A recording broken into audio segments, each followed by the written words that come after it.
This is CBC Here and Now.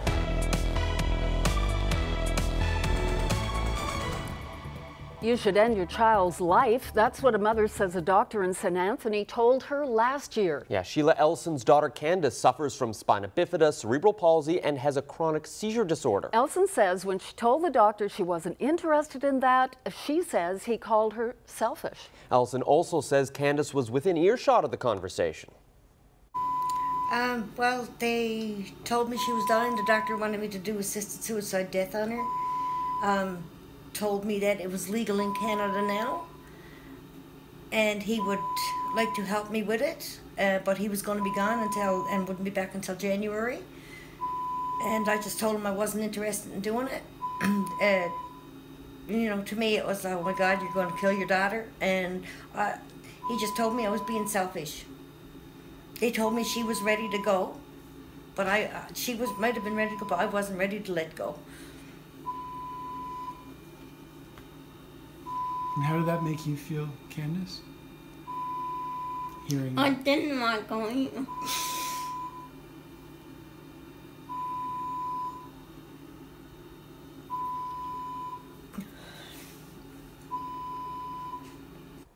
Well, after pressing the matter with Labrador Grenfell Health, Elson says she eventually received a response saying the doctor didn't intend to cause her distress, but Elson wants a formal apology. Well, yeah, and when contacted by CBC, the health authority said it can't comment on the details of the case, but it has been in contact with Elson and has offered to meet with her. Now, there's much more on this story on our website, cbc.ca/NL, including details of other mistreatments Elson says her daughter has suffered during hospital visits. Now, here's what else is making news right now. The report was sparked by his death. Tonight, his family reacts. A big mistake like this is not acceptable for us. Waiting for an apology. It is far more essential to reconciliation. And why officials say a seatbelt caused this plane crash. Well, rain is on the way for southeastern parts of the island and Labrador tomorrow, plus a midweek warm-up for some areas. I'll have all your weather details coming up. Well, the family of Matthew Rich is speaking out tonight about the loss of their grandson and a new report that was sparked by his death. Matthew Rich was 4 months old when he died in 2013. Last week, provincial officials traveled to Labrador to meet with his family. Here now's Ariana Kellen has been following the story. She's with us live right now. Ariana, what's in this report? Well, this report says many things. The Office of the Chief Medical Examiner is understaffed, it lacks resources, and it's in a small, cramped space. But none of that answers a question that's burning in Sebastian Benuin's mind. No one will know for certain what happened to Matthew Rich. It will never go to trial. No one will know for certain what happened to the evidence in the case either. We've been waiting for the report for probably over a year. And when we first received a call 2 days before they released the report, we couldn't even sleep because we didn't know what's going to be in that report.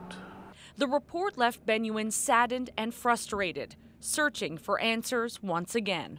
We got a report from Child Youth Family Services. We got a report from the Eastern Health Medical Examiner's Office. And we got nothing from Justice. That's the only thing we got from the Justice is an apology, you know. That's the puzzle we missed in this case. The missing puzzle is the evidence, the baby's brain. Matthew Rich died of a traumatic brain injury in 2013. His father was charged with killing him, but the evidence went missing before it went to trial and the case fell apart. The report into the medical examiner's office can only speculate on what went wrong. It was likely thrown out with other medical waste. That's something Benuin already knew.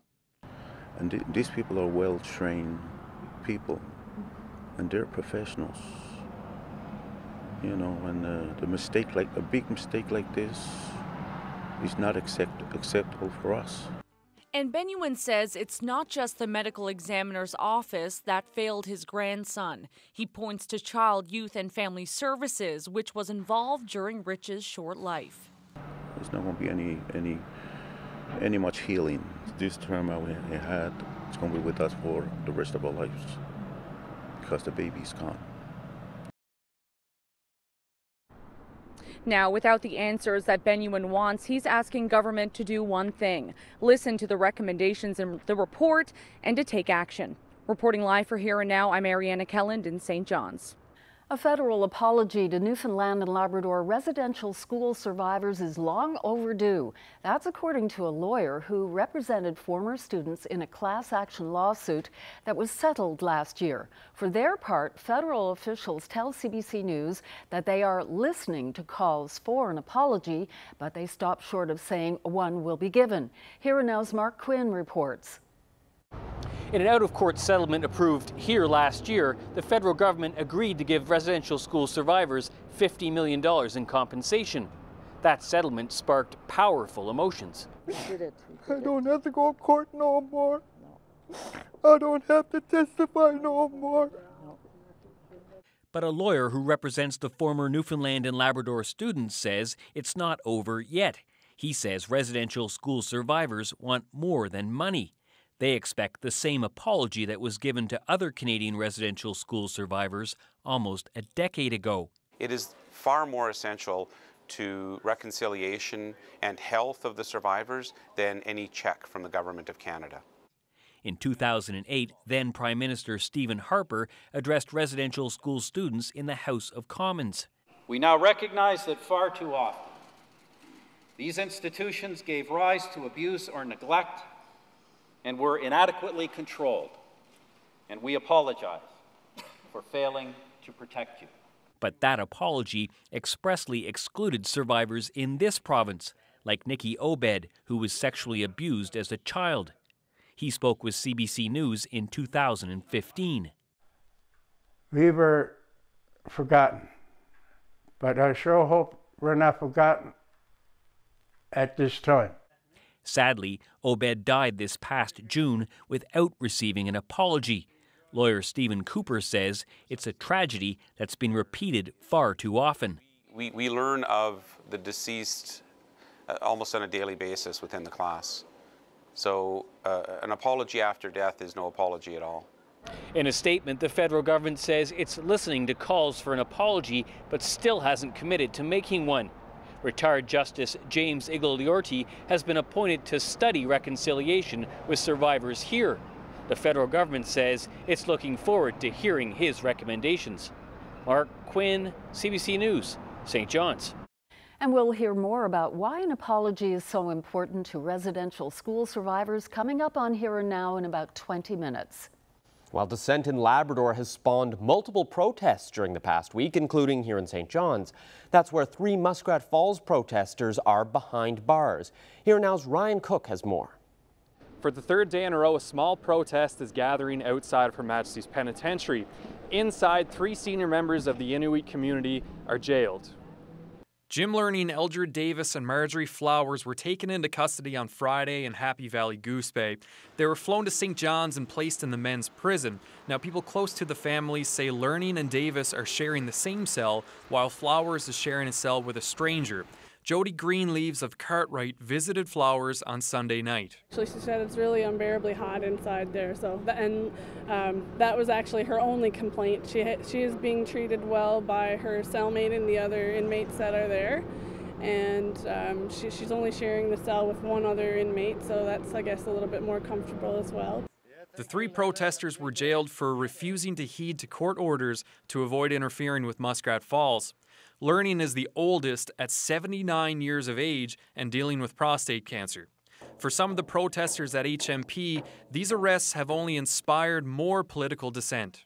I think they are incredible role models for how to be a real citizen. And to me, that sometimes means that you do not go by the letter of the law, but by the law that you have morally in your own heart, your ethical law. It remains unclear how long the trio will remain behind bars. Their next court appearance is July 31st, but the protesters, while small in number, vow to be there every day. Ryan Cook, CBC News, St. John's. People in southern Labrador are calling on the government to fix their crumbling highway. Protesters gathered outside area MHA Lisa Dempster's office in Forto earlier today. They say the road has been too dangerous for too long and needs to be paved immediately. Frequent travelers of Route 510 say the government is not making their safety a priority.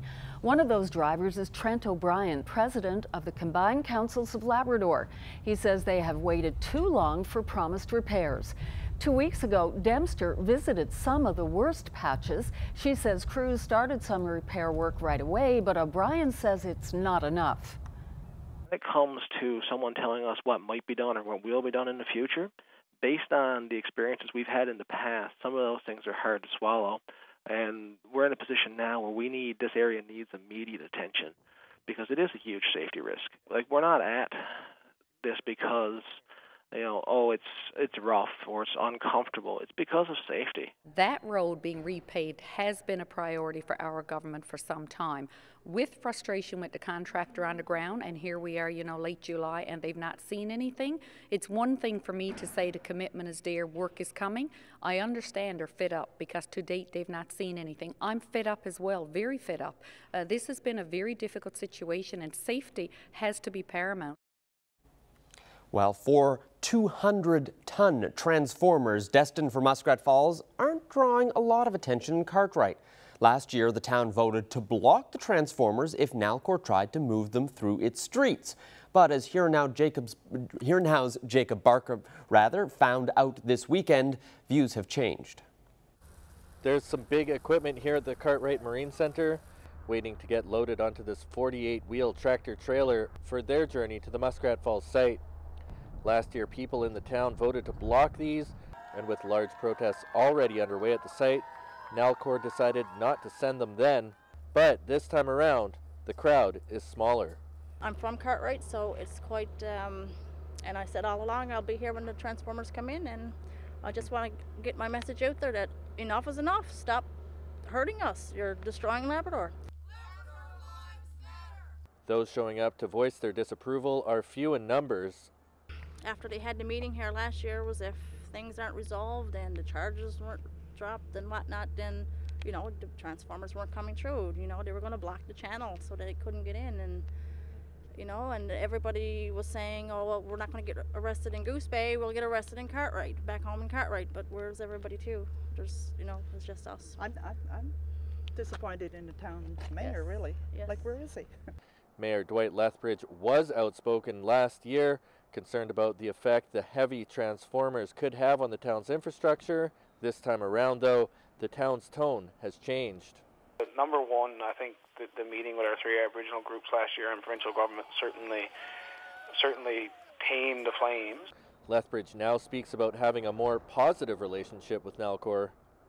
They're actually talking to us now, and as a community, and just like any other community that feels like they're being impacted by it, it's our responsibility at the town council to seek benefit and seek growth for the community. The transformers could hit the road for the site as soon as this Wednesday, and as recently as last Tuesday, there were protesters blocking vehicles from entering the site. So what kind of reception those transformers will receive when they arrive at the site remains to be seen. Jacob Barker, CBC News, Happy Valley Goose Bay. A 62-year-old man is dead after an incident off Bell Island yesterday. Bell Island and Holyrood RCMP responded to the call of a man in distress around 11 Sunday morning. The man was taken to the Health Sciences Centre where he was later pronounced dead. The RCMP say the man's death is not suspicious and is being investigated. A longtime community activist and friend of the arts has died. Susan Shiner had been battling cancer. 4 years ago, Shiner was one of 5 women in Canada to receive an award from the Governor-General for contributions to the advancement of women's equality. She also leaves a legacy spanning decades as a volunteer with the local music scene. The Newfoundland and Labrador Folk Arts Society recently announced that Shiner and her partner Rick Page would be honored with Lifetime Achievement Awards. Transport Canada says a plane crash near St. John's last week was caused by an unbuckled seatbelt. This small homemade aircraft went down just after taking off from Paddy's Pond. Federal investigators say an unbuckled passenger seatbelt became caught in the control column. The pilot then lost control, the plane stalled, and crash landed on an island in the pond. The sole person inside the airplane, the male pilot, was taken to hospital with fortunately minor injuries. Well, now an update on those two rowers who set out to row across the Atlantic Ocean. Brian Conville of Dublin and Joseph Gagnon of Quebec were rescued by the Irish Coast Guard on Friday, just 250 kilometers off the country's coast. The duo left St. John's June 13th with the goal of being the first two-person crew to row across the Atlantic Ocean from west to east. Their trip was cut short after stormy weather capsized their boat. They say they didn't know the Coast Guard was coming and assume the distress signal was triggered when their boat overturned. The two men in their 20s say they were incredibly lucky to be rescued. Even though they didn't make it all the way, they feel rowing more than 2,000 miles is pretty impressive. Well, some beach goers on the West Coast saw an unexpected sight this past weekend. They saw this, the remnants of a dead whale. There's no word on when it came ashore or how long it's been in Cedar Cove in the Bay of Islands. DFO says the first report it received about the whale was when CBC contacted the department today. It says it's likely the carcass of a humpback or fin whale. It is discouraging people from coming into contact with the whale. Well, a cement block filled with memories got cracked open Friday. The time capsule is in Daniels Harbor on the Northern Peninsula has been sitting under concrete for 50 years. The town decided to open it during its Come Home Year celebrations. Here Now's Colleen Connors was there. It's Come Home Year week in Daniels Harbor, but all these families are here for one thing: to see what's inside this giant cement block. The time capsule buried here half a century ago. Now it's time for the big reveal. And a few people in the crowd have mementos inside. Everybody was asked to put something in, so on behalf of the church, myself and another person of the church decided we'd put a prayer book in from the Anglican Church prayer book. And not thinking perhaps that I would be here 50 years later. Rice and hundreds waited for hours to see what was inside. First, a backhoe lifted the cement casing off a large oil drum. But the drum was also encased in cement. They tried a saw. Nothing happened. Then the jackhammer came out, and after hours and hours of drilling through 50 years of rock, the contents slipped out. A Bible, photographs, a newspaper, and coins, all soggy. It was a little disappointing that everything was wet. I guess back in the day they didn't really know exactly how to seal it properly. They thought they had it done right. It was supposed to be done with a lid lining, but it didn't turn out that way. Everything may be wet, but the crowd is not deterred. The whole event drummed up some wonderful memories. But 50 years later, looking back, we are very happy today to be here and to see and mark that point again. Although this is not exactly what everyone expected today, the wet artifacts will go to the rooms to be reassessed to see if any of it can be salvaged, so we can read those notes and see the pictures. And the best part of all is that this Come Home Year will end off with another time capsule that will be buried in fiberglass this time at the end of this week. Colleen Connors, CBC News, Daniels Harbor. Well, Joshua Steele-Young's bail hearing was today. He's the alleged driver of the car that left Morgan Party paralyzed last March. We'll have that for you after the break.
Welcome back, everyone. Before we get to the weather with Carolyn, let's just talk about yesterday. Great day for a run. Oh, absolutely. That's what close to 5,000 people did yesterday.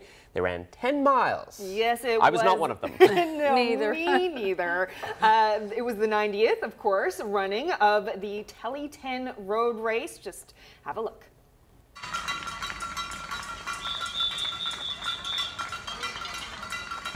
We've got Carolyn from Paradise! Congratulations, Carolyn! This has a history, like 90 years. It has a strong history of a lot of Newfoundland's greatest runners, and it's that challenge. You know, it's not 10K, which is predominantly runs the road race scene. You know, we all have done with the marathons and the half marathons, but it's a special distance, and it's a special race in Newfoundland. First lady, it's Jennifer Marin from St. John's! Congratulations, Jennifer, and also to meet. It feels good. You know, I trained hard all year, and you know, I had that goal that I wanted to break 60 minutes. That was my goal all year, and I trained for that time. And as the year went on, I readjusted a little bit because I was getting the times that better than what I had, you know, goals for. So yeah, it's been a good year.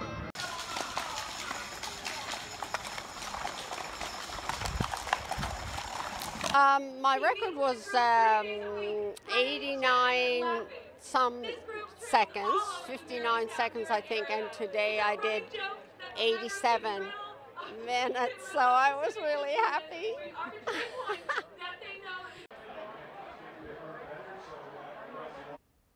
Well, congratulations to everyone who even attempted that race yesterday. It looked like a fabulous time for everyone. So let's get right to the weather and a glimpse of what's to come. We actually have a risk of frost in some low-lying areas in northeastern parts of the island tonight. So we're looking at Twillingate and Grand Falls, Windsor, and Badger areas. Small chance of frost there. So we also have some afternoon, late day rain coming tomorrow for the east and southeastern parts of the island. And there's a midweek warm up coming for Lab East, which I'm sure will be very, very welcome considering you've been looking at temperatures like these. Nain, 9 degrees as the high today, 5 in Makkovik today. So it's been quite chilly along the coast of Labrador. So that will change in the midweek. So these are a look at the highs on the island today. It was quite a lovely day in most areas, nice and warm temperatures in the upper teens and low 20s, and that will continue for tomorrow. But sticking with tonight, you can see there's lots of cloud cover, and we'll have some showers moving in parts of Labrador. Fairly clear. You can see some of that cloud cover that will move up overnight, and the showers here in areas like Nain and Happy Valley, Goose Bay, Cartwright overnight tonight. You could see a chance of showers there. Temperatures dipping down possibly to like 4 degrees in northeastern parts of the island. So that's where that risk of frost comes from. So looking ahead to tomorrow, that cloud cover will bring with it some rain for the island. So we're looking at the southern coast and the southeastern coast, the Avalon Peninsula, and also southeastern parts of Labrador, looking at some rain as well. About 2 to 4 millimeters in places like Mary's Harbor, and more significant rainfall along the southern coast here. So this is what we're looking at in St. John's. We're going to start the day fairly cloudy with 12 degrees as the high.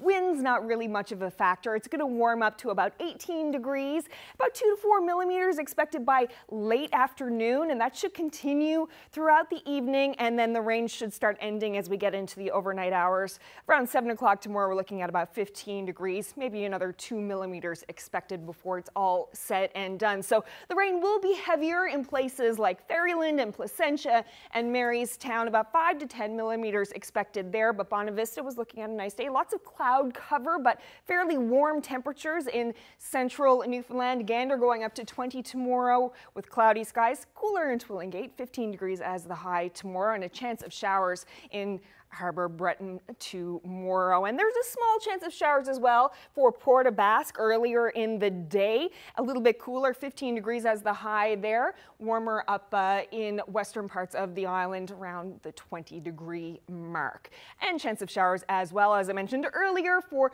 places like Mary's Harbour and the Straits, about 2 to 4 millimeters. Temperatures in the upper teens there. And Lab City looking at a lovely day tomorrow. Lots of sunshine, 21 degrees. Churchill Falls, same story. It's going to be really, really nice. Northwest winds 20 gusting to 40 tomorrow. So it'll be quite a nice day, and a slight warm up tomorrow for places like Nain with a chance of showers there. 14 degrees. Happy Valley Goose Bay going up to 20, but things will start to warm up as we get close to Wednesday. I will have more details coming up a bit later. Debbie? Thanks, Carolyn. Well, today, on Morgan Party's 22nd birthday, the man accused of causing her paralysis has been granted bail. If Joshua Steele Young breaches his bail conditions, the people who promised to pay his bail could be out $10,000. And as Here and Now's Glenn Payette reports, one of those conditions will keep him in jail a bit longer. In case you missed it, Joshua Steele Young said, "I don't know what the big deal is about me, boy." It's a big deal because in March, Steele Young is accused of being behind the wheel of this car when it flipped over, leaving Morgan Party with life-changing injuries. She was ejected from the Honda Civic and will never walk again. Steele Young is charged with dangerous driving causing bodily harm and forcibly confining Party. Last week, he was arrested for breaching court orders not to have contact with Party and 2 other women. Today, on this Party's 22nd birthday, Steele Young was granted $10,000 bail.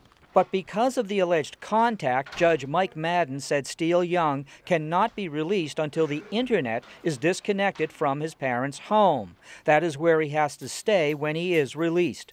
Steele Young is also not allowed to possess a cell phone, smartphone, iPad, or similar devices. There were several members of Party's family in court this morning, including her father, Ed Party, who began crying before the proceedings even got underway. There was also a fairly large contingent sitting with Steele Young's family, hoping he would get bail. One young woman sat with her fingers crossed. At this point, it's unsure just when Steele Young will get released, but his next court appearance is slated for August 18th. Glenn Payette, CBC News, St. John's. Payments are going out to survivors of residential schools in this province. As you heard from Mark Quinn a little earlier in the show, they are still waiting for the federal government to apologize. Mark spoke with Steve Cooper, the lawyer representing survivors. They were expressly excluded from the national apology that was given by then Prime Minister Harper. They want to be included in the group that has been validated. They need to be told that the Canadian government, that Canadian society understands what happened to them, accepts what happened to them, and apologizes for what happened to them. It is far more essential to reconciliation and health of the survivors than any check from the Government of Canada. And why is this time sensitive? Why is it important to have this sooner rather than later? Timing goes a long ways to sincerity. Right now, checks are being cut. We have general compensation payments, which have almost been completed. We have the second payments coming out probably within the next 6 to 8 weeks.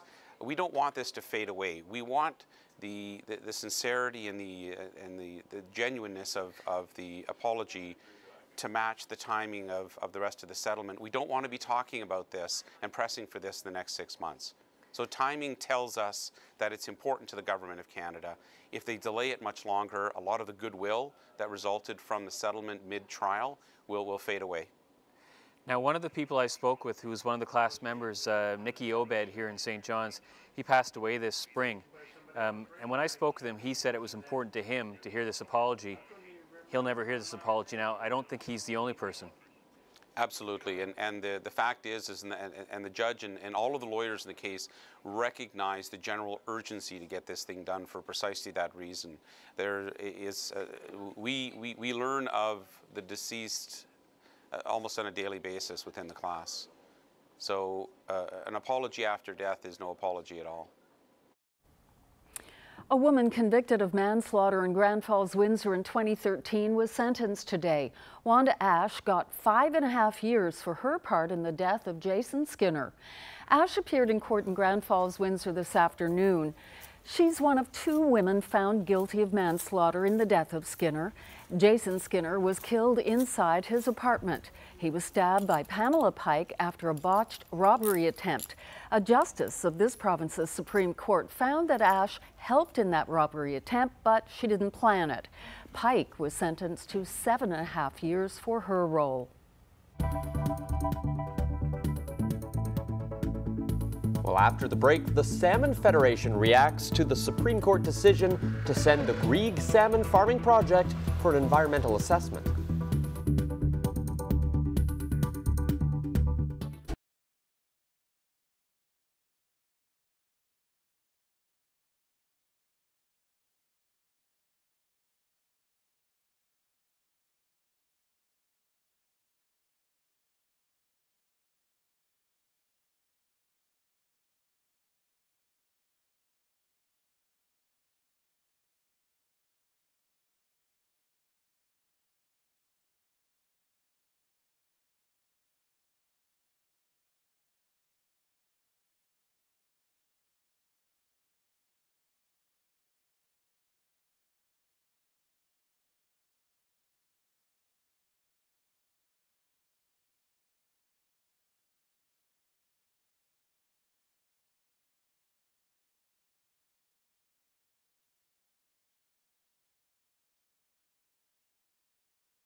Last week's Supreme Court decision to send the Grieg Salmon Farming Project for a full environmental assessment is being applauded by the Atlantic Salmon Federation.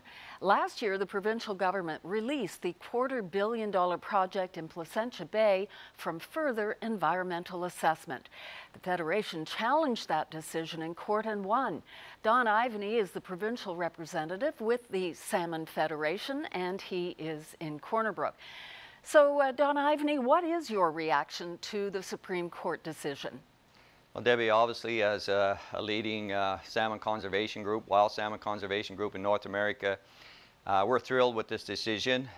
Today it's a great victory for ASF, but it's also a great victory for our wild Atlantic salmon and our environment and for public justice as well. Why do you think the judge ruled a full environmental assessment is needed? Well, Debbie, groups like ASF are quite familiar with open net pen aquaculture and the impacts associated with it. Those impacts have been documented worldwide. What's happening in Newfoundland is no different than what's happening in other areas. We were fully aware of the impacts associated with this, as were many other people who wrote to the minister at the time when the project was registered. What do you think swayed the judge in the direction she took? Well, again, I mentioned the environmental impacts, and under the legislation, provincial environmental assessment legislation states that if there are evidence of environmental impacts associated with the proposal, or if the public issues concerns about it, then if either of those conditions are met, the minister shall call for full environmental impact assessment. So we challenged the provincial government's decision. Our case was heard in court, and we think the judge got it right.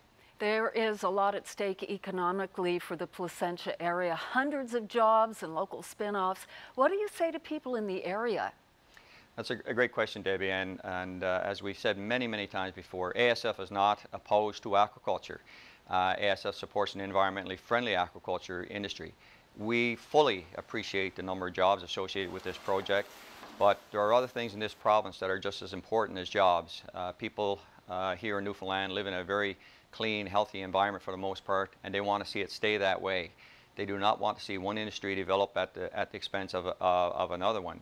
So, you know, there's different ways to farm salmon right now. The technology that we're using in Newfoundland is an old, antiquated type of technology, open net pen aquaculture. The fish can be raised in closed containment systems or on land, and we can still have the economic benefits associated with it, including job creation. So it's not a matter of this project should not occur or not. It's what's the best way to do it so that you not only create the jobs that are associated with the industry, but you also protect our wild resources and our environment at the same time. So Don Ivany, just a final question for you. Grieg released a statement saying it has significant support for the project in the area. Consider the court ruling to be of low risk to their project, they say, and they will continue business as usual. What do you make of that? Well, Grieg and the Newfoundland and Labrador Aquaculture Association are entitled to their opinion, as are we. And we differ quite obviously on this project and the issues associated with it. And you know, we are looking forward to a full environmental assessment to be done if this project is to continue. We will provide further input into that process, which is allowed under legislation, and the public will have an opportunity as well. Don Ivany, thank you very much for joining us. Thank you, Debbie. It's my pleasure. Well, up next, we'll hear from one bartender who says while the good weather brings a surge in business, it also brings an increase in harassment.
Welcome back to Here and Now. Well, summertime means bars and restaurants are busier than ever. But according to some workers, more customers means more harassment. Here and Now's Reagan Burden has our story. Downtown St. John's is busy on a summer night. After everyone's gone home, the bars and restaurants lock up, and that's when the people who work their bars and kitchens make their own way home. But for the women in the business, closing time can be an ugly time. A lot of times it can be cars going by that are just going to holler at the window and beep at you. Sometimes it's groups of people that holler at you as you go by. But the worst, I think, is sometimes you'll get cars that will slow down and kind of circle around you and come back and just be really creepy. Stacy Seward is a bartender. She says harassment happens to her at least once a week. And as much as she tries to avoid being afraid, it scares her. When you're in a situation where you're vulnerable and you don't feel like you have control over it, you can be one of the toughest people in the world and do all these things, but when you're walking and it's just you and somebody in a vehicle and you can't see them and you don't know who they are, you don't know what their intentions are, it's your instinct to be afraid, really, and there's not much you can do about it as much as you try to push it out of your head. According to Seward, women are accustomed to dealing with these types of things and take precautions to avoid it. You know, just as a woman who's walking home, there's things that you do instinctively without even realizing it. Like, say, you won't listen to your headphones when you're walking home late at night, or you'll take separate routes or try to take something that's a little bit more light. So it's things that you just kind of do anyways. Despite these precautions, for some women walking home or even walking to their car, these situations are unavoidable. There's not much you can really do except put your head down, pretend they don't exist, and keep on walking and kind of hope for the best. But if that's not enough, the RNC says the best thing to do is call the police for help. Reagan Burden, CBC News, St. John's. Nalcor has started moving huge transformers for the Muskrat Falls hydroelectric project. Some people in Cartwright don't want them being hauled through their town.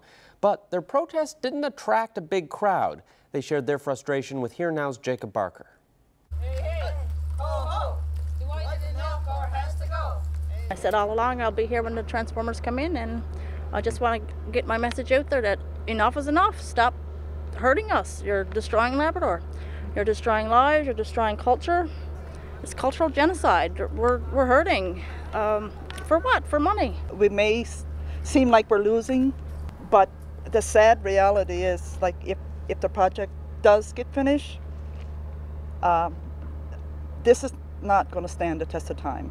Is it a bit disappointing that there weren't more people coming out, or? For me, I find it very disappointing. Like, I went, you know, I'm facing criminal charges now, and I think the word after they had the meeting here last year was if things aren't resolved and the charges weren't dropped and whatnot, then, you know, the transformers weren't coming through. You know, they were going to block the channel so they couldn't get in, and you know, and everybody was saying, oh, well, we're not going to get arrested in Goose Bay, we'll get arrested in Cartwright, back home in Cartwright. But where's everybody too? There's, you know, it's just us. I'm disappointed in the town mayor, really. Yes. Like, where is he? Don't be afraid to stand up. The weather update is brought to you by Belltone Hearing Service St. John's, helping the world hear better.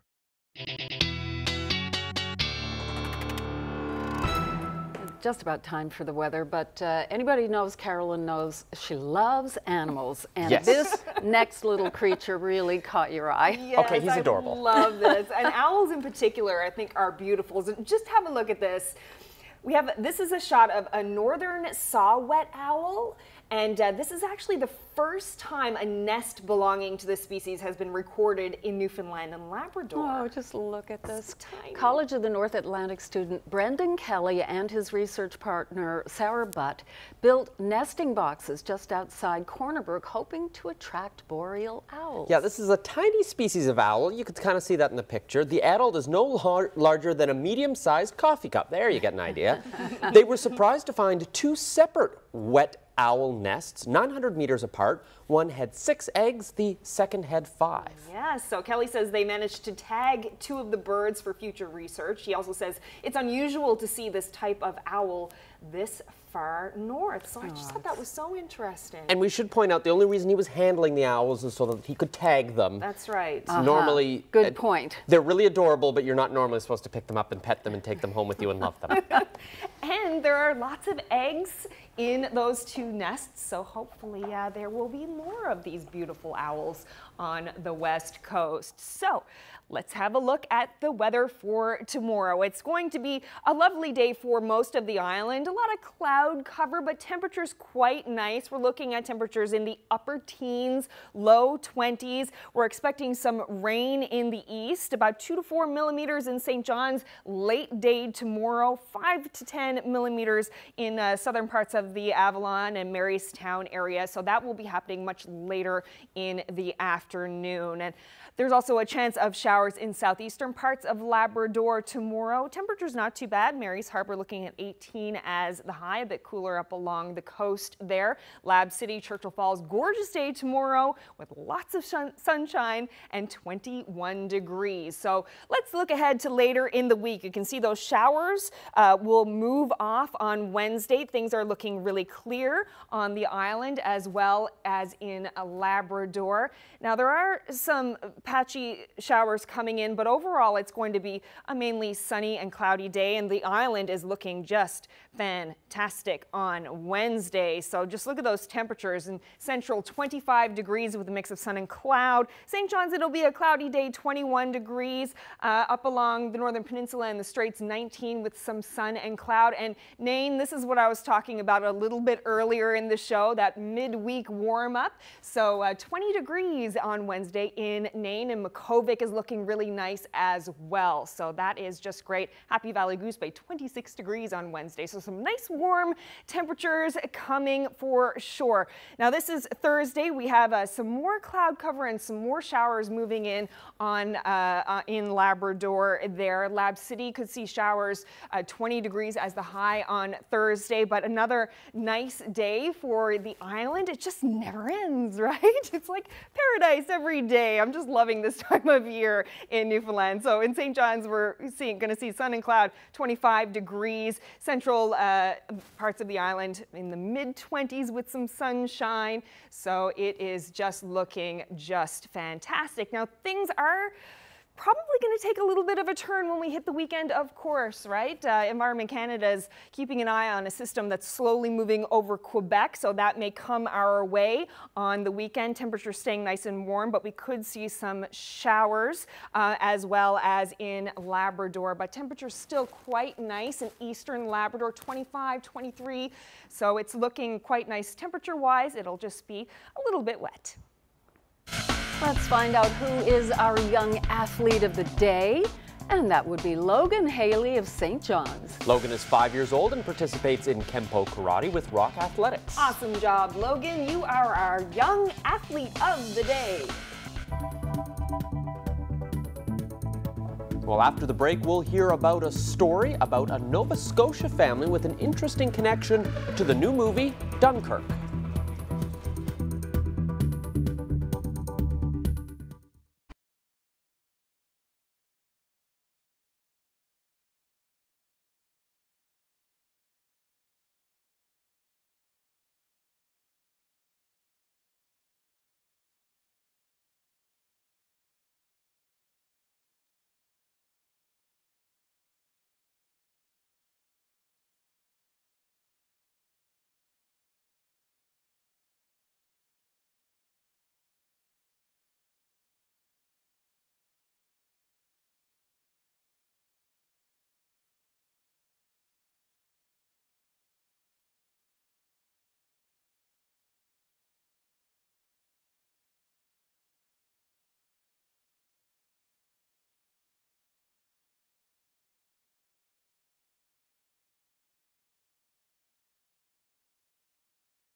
Welcome back once again. Christopher Nolan's latest film, Dunkirk, has been receiving some high praise this week. And some of that praise is coming from a family from Nova Scotia who saw the film this Saturday. For the Mallon family, the word Dunkirk is a lot more personal. Emma Davey has the story. Father James Mallon has been hearing about Dunkirk all of his life. That's because both of Mallon's grandfathers fought in the battle during the Second World War. His grandfather on his mother's side was just 21 years old. But most of his unit was wiped out in the fighting, and he and his best friend were able to get to the beach, and his best friend was killed. There was a dive bomber came down, and I mean, literally, a man could be blown to bits, and the man beside him would be fine. And that's what happened when he returned to Scotland. His hair all fell out and came in white, and it really impacted his life. So on Saturday, Mallon decided to bring his parents, a few aunts and uncles, and other extended family to see the new movie about Dunkirk. You felt like you were right there. I mean, I was jumping quite a bit, and a couple of times I came close to tears. When I imagined one of my grandfathers in that kind of situation. I'd hate to really think what it was like actually being there. I mean, that was horrific, but I can't imagine. To think that we've all survived from that, and two of us having our fathers there, you know, it's quite amazing. Mallon's aunt, Anne McLeavy, said it was an emotional experience. The horror. We can talk about things like Dunkirk was a name, and it was a horrible time.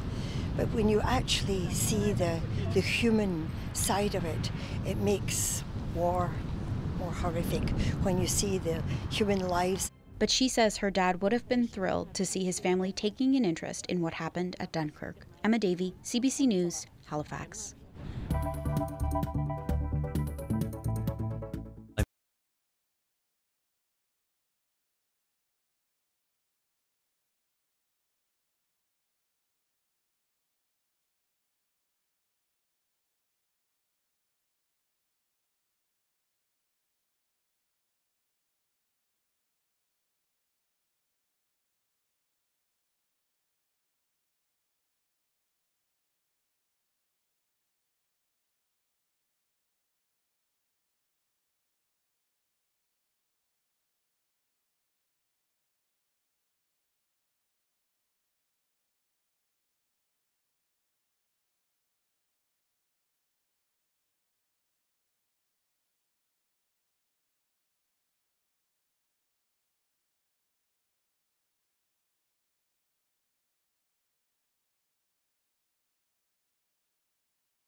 Well, prepare yourself for a glimpse at what may be the best job ever.